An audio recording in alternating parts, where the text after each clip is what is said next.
आज के इस वीडियो में हम डिस्कस करेंगे कॉपी कंस्ट्रक्टर के बारे में कि कॉपी कंस्ट्रक्टर क्या होता है, कॉपी कंस्ट्रक्टर का सिंटैक्स क्या होता है, मतलब हम कैसे किसी भी कंस्ट्रक्टर को दूसरे कंस्ट्रक्टर में कॉपी कर सकते हैं।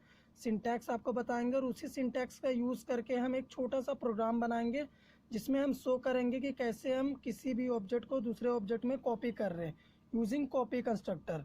तो सबसे पहले मैं बता दूं कि ये टाइप 3 है कंस्ट्रक्टर का। टाइप 1 और टाइप 2 मैंने ऑलरेडी कवर कर दिया है, आप जाके देख सकते हैं चैनल के ऊपर। अभी डिस्कस करते हैं कॉपी कंस्ट्रक्टर। तो यहाँ पे मैं आंसर में लिख रहा हूँ a constructor that is use to a constructor that is use to copy और initialize the value of one object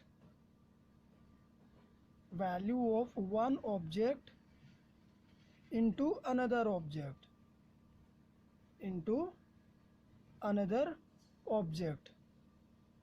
is called copy constructor।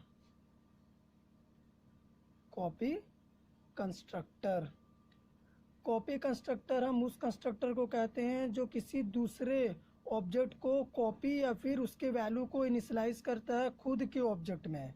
किसी दूसरे ऑब्जेक्ट में जो कॉपी कंस्ट्रक्टर का ऑब्जेक्ट होता है उसी कंस्ट्रक्टर को हम कहते हैं कॉपी कंस्ट्रक्टर। जैसा कि आप इसके नेम में ही देख सकते हैं, इसका नेम है कॉपी कंस्ट्रक्टर, यानी किसी दूसरे कंस्ट्रक्टर की वैल्यू को ये कॉपी करेगा अपने ऑब्जेक्ट में, इसीलिए इसका नाम रखा गया है कॉपी कंस्ट्रक्टर।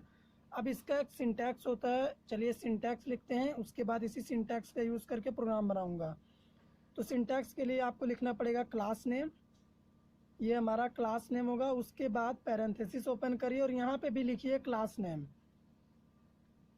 उसके बाद क्लास नेम लिखने के बाद आप एम्परसेंड सिंबल का यूज़ करेंगे और एक वेरिएबल, मैं REF ले लेता हूँ। ये एक रेफरेंस वेरिएबल है जो कि जिस भी कंस्ट्रक्टर के वैल्यू को हम कॉपी करना चाहते हैं उसे ये रेफर करेगा और इसी वेरिएबल के थ्रू हम दूसरे ऑब्जेक्ट के वैल्यू को कॉपी कंस्ट्रक्टर के ऑब्जेक्ट में कॉपी करेंगे। और इसका ब्लॉक ऑफ कोड होगा, यानी इसी ब्लॉक ऑफ कोड के अंदर हम अपना कोड लिखेंगे कि कैसे वैल्यू को कॉपी करना है। अभी इसी सिंटैक्स का यूज़ करके एक छोटा सा प्रोग्राम बनाते हैं हम। प्रोग्राम के लिए मैंने सबसे पहले हेडर फाइल को इंक्लूड करा iostream.h एंड conayo.h। उसके बाद मैंने क्लास लिखा है। क्लास एक कीवर्ड है C++ प्रोग्रामिंग लैंग्वेज में। क्लास को डिक्लेयर करने के लिए हम क्लास कीवर्ड का यूज़ करते हैं। देन हमने क्लास का नेम लिया है A, ये हमारे क्लास का नेम है और जो A हमारा क्लास का नेम है इसी नेम से हमारा कंस्ट्रक्टर भी रहेगा, ये आपको याद रखना चाहिए। अब हम क्लास के प्राइवेट सेक्शन में जाएंगे और यहाँ पे मैं डेटा मेंबर ले लेता हूँ int a, b। ये हमारा 2 इंटीजर टाइप का डेटा मेंबर है जो कि प्राइवेट है बाय डिफ़ॉल्ट। अगर आप प्राइवेट एक्सेस मॉडिफायर लिखते हैं तो भी चलेगा, नहीं भी लिखते तो भी चलेगा। प्राइवेट एक्सेस मॉडिफायर लिखना ऑप्शनल होता है क्योंकि वो बाय डिफ़ॉल्ट प्राइवेट ही होता है। तो यहाँ पे मैं लिख देता हूँ ये ऑप्शनल होता है। अब हम क्या करेंगे, पैरामीटराइज्ड कंस्ट्रक्टर बनाएंगे सबसे पहले, उसके बाद पैरामीटराइज्ड कंस्ट्रक्टर की वैल्यू को कॉपी करेंगे कॉपी कंस्ट्रक्टर के थ्रू। तो कंस्ट्रक्टर बनाने से पहले हम एक्सेस मॉडिफायर चेंज करेंगे, हम पब्लिक डिक्लेयर करेंगे। यहाँ से पब्लिक मैंने इसलिए डिक्लेयर करा क्योंकि कंस्ट्रक्टर को हमें ऑब्जेक्ट के थ्रू एक्सेस करना होता है, कॉल करना होता है। अगर वो भी प्राइवेट रहेगा तो हम नहीं कर सकते, इसीलिए हमने कंस्ट्रक्टर को पब्लिक सेक्शन में डिक्लेयर करने के लिए पब्लिक एक्सेस मॉडिफायर का यूज़ करा। अब यहाँ पे पैरामीटराइज कंस्ट्रक्टर बनाएंगे तो क्लास नेम यूज़ करेंगे A, और जैसा कि आप जानते हैं पैरामीटराइज कंस्ट्रक्टर से हम पैरामीटर पास कर सकते हैं। तो यहाँ पे हम क्या करेंगे, 2 इंटीजर वैल्यू पास कर देते हैं int x, int y।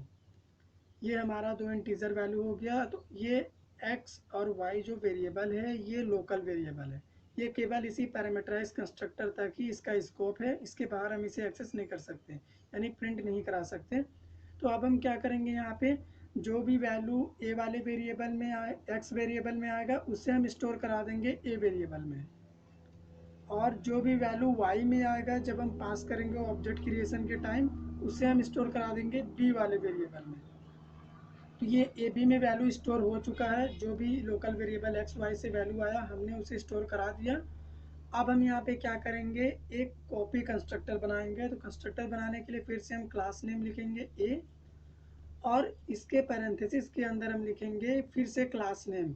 इसलिए क्योंकि हम किसी दूसरे कंस्ट्रक्टर की वैल्यू को कॉपी कर रहे हैं, इसीलिए हमने ए लिखा है, जबकि कंस्ट्रक्टर का नेम भी ए होता है। तो अब हम क्या करेंगे, यहाँ पे एक रेफरेंस वेरिएबल बनाएंगे। तो हमने एम्परसेंट सिंबल का यूज़ किया ताकि हम उस वेरिएबल के एड्रेस के थ्रू वैल्यू को कॉपी कर सके कॉपी कंस्ट्रक्टर में। तो अब हम यहाँ पे क्या करेंगे, इसी रेफरेंस वेरिएबल के थ्रू ए और बी में जो वैल्यू स्टोर हुआ है, जो हम पास करेंगे ऑब्जेक्ट के टाइम पे, उससे हम यहाँ पे कॉपी करेंगे। तो कॉपी करने के लिए हम लिखेंगे रेफरेंस डॉट ए, यानी ref डॉट ए, और ये वैल्यू को स्टोर करा देंगे फिर से ए वाले वेरिएबल में।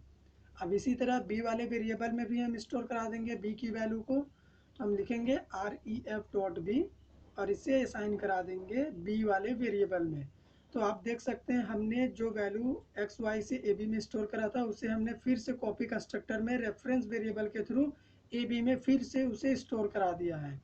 तो ये हमारा कोडिंग कॉपी कंस्ट्रक्टर का कंप्लीट हो गया है। अब रिजल्ट के लिए एक फंक्शन मैं ले लेता हूँ void show।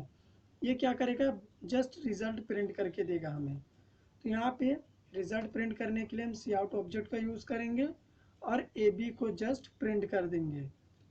हम यहाँ पे ए बी को ही इसलिए प्रिंट करें क्योंकि ए बी क्लास वेरिएबल है, इसे हम क्लास में किसी भी मेथड के अंदर प्रिंट कर सकते हैं। तो ए बी प्रिंट हो गया है। मैं एंडल का यूज़ कर देता हूँ क्योंकि हम 2 टाइम्स वैल्यू को प्रिंट करेंगे, एक पैरामीटराइज कंस्ट्रक्टर का, एक कॉपी कंस्ट्रक्टर का। न्यू लाइन के लिए मैंने एंडल दिया। अब हम मेन फंक्शन में जाएंगे। मेन फंक्शन में हम क्या करेंगे, सबसे पहले क्लास के लिए एक ऑब्जेक्ट बनाएंगे। ऑब्जेक्ट बनाने के लिए क्लास का नेम यूज़ करूँगा मैं ए, और ऑब्जेक्ट का नेम ले लेता हूँ ओबीजे। ये हमारा ऑब्जेक्ट बन गया।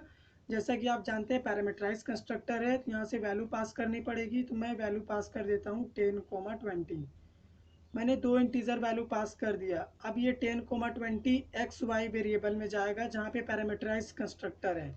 ये वैल्यू यहाँ पे आएगा और एक्स वाई से वैल्यू को मैंने स्टोर करा दिया है ए बी नाम के वेरिएबल में। तो अब हम क्या करेंगे, एक और ऑब्जेक्ट बनाएंगे इस क्लास का, जिससे हम वैल्यू कॉपी करेंगे, इस ऑब्जेक्ट के वैल्यू को कॉपी करेंगे उस ऑब्जेक्ट में जो मैंने obj2 को बनाया। तो यहाँ पे मैं इनिशियलाइज कर देता हूँ obj को obj2 में।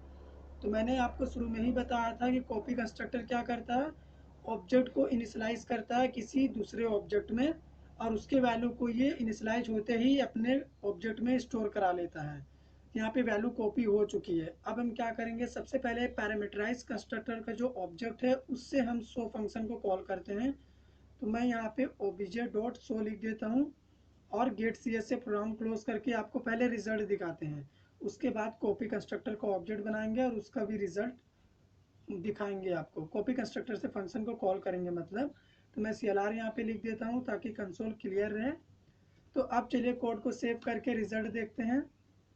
तो आप देख सकते हैं 10, 20 प्रिंट हो चुका है। ये पैरामीटराइज कंस्ट्रक्टर का रिजल्ट है जो आपने अभी देखा स्क्रीन पे। ये पैरामीटराइज कंस्ट्रक्टर का रिजल्ट था क्योंकि हमने पैरामीटराइज कंस्ट्रक्टर के ऑब्जेक्ट से शो फंक्शन को कॉल करा।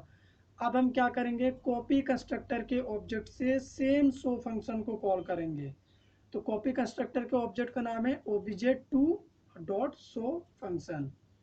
तो अब हम क्या देखेंगे कि हमें वही वैल्यू कॉपी होके कॉपी कंस्ट्रक्टर के थ्रू आउटपुट में मिल रहा है कि नहीं। तो यहाँ पे आप देखिए, जो वैल्यू पैरामीटराइज कंस्ट्रक्टर में हमने ऑब्जेक्ट से पास किया था, सेम उसी वैल्यू को हमने कॉपी कंस्ट्रक्टर में कॉपी कर लिया। तो कॉपी कंस्ट्रक्टर में कॉपी करने के लिए हमने क्या किया, बस ऑब्जेक्ट जो पैरामीटराइज कंस्ट्रक्टर का ऑब्जेक्ट था उसे हमने असाइन कर दिया कॉपी कंस्ट्रक्टर के ऑब्जेक्ट में। और जैसे ही हमने ऑब्जेक्ट बनाया कॉपी कंस्ट्रक्टर का, तो ये कॉपी कंस्ट्रक्टर जहाँ पे मैंने बनाया है यहाँ पे ये कॉल हो गया। तो यहाँ पे मैंने क्या किया, एक रेफरेंस वेरिएबल के थ्रू उस वेरिएबल के वैल्यू को जो मैंने पैरामीटराइज कंस्ट्रक्टर में स्टोर कराया था उसकी वैल्यू को मैंने कॉपी कर लिया इस कॉपी कंस्ट्रक्टर में रेफरेंस वेरिएबल के थ्रू। और फिर मैंने शो फंक्शन में जस्ट ए बी को प्रिंट करा दिया। अब मैंने दोनों के ऑब्जेक्ट से आपको वैल्यू को प्रिंट करा के दिखा दिया शो मेथड को कॉल करके। तो ये सिंपल सा प्रोग्राम था कॉपी कंस्ट्रक्टर का जो मैंने सिंटैक्स यूज़ करके बताया आपको। अगर आपको वीडियो अच्छा लगा हो तो हमारे वीडियो को लाइक करिए, शेयर करिए। चैनल पे नए हैं तो चैनल को सब्सक्राइब कर दीजिए। Thank you friends.